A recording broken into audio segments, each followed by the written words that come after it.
I'm from Master Lock Company in Oak Creek, Wisconsin. I work in the product development center, and we're here looking to replace some of our equipment. We bought a mini mill, a super speed mini mill, and it turned out to be a pretty good product. So we parlayed that into a VF1, which is pretty much the same thing, only holds more tools.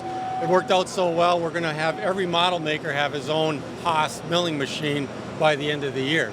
So now everybody's got 10 tool capabilities. So we can turn this thing on, let it run overnight, come in and have finished parts sitting and waiting for us.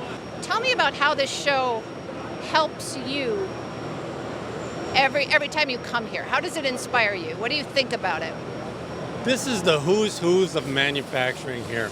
If you can dream it, somebody's already done it here. You want to walk to the booth and see different ideas. You can see it in the 3D printing over there. There's a guy over there printing out titanium. You don't even have to make it anymore. You dream it and it prints it. That's incredible. You can see all that here. Or it can be something as easy as I was using a different kind of insert. This guy from Easy Lock has a better way of doing it, pretty much the same price. So he had something that he could give me. I can buy these at McMaster-Carr. I didn't even know this existed before today. So you can go from a 25-cent part to a $400,000 machine. It's all covered here. Whatever you're dreaming, somebody else already thought of it, and you can be inspired by that. Do you take some of those ideas back to Master Lock? Matter of fact, I do.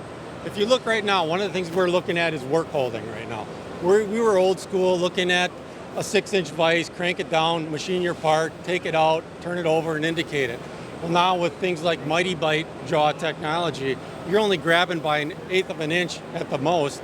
So you go right from your saw into your mill, square up your part in your mill. That's what it's for.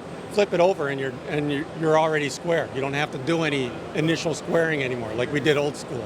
So we use some of that newer technology at Master Lock now for that. What do you think are the biggest changes that you've seen over the years?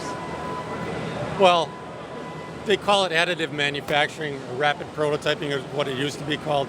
That's changing the face of manufacturing as we speak. What I used to make in a machine, they can print out overnight now. So why would you pay me whatever to do it when you can print it out? You can design it, print it out, and have it the next morning. And a lot of times people look at that as new technology, and it is, but what it really does is it lets you see your mistakes overnight. So if you designed it, you printed it, and you didn't like it, you can have maybe 3 iterations of that in the same day. Whereas when I was making it, it might take me 4 days to make that first idea for you to look at it and say, you know what, that's not what I wanted. I want to make another change. You can do 3 changes in a day. It really changed the face of manufacturing.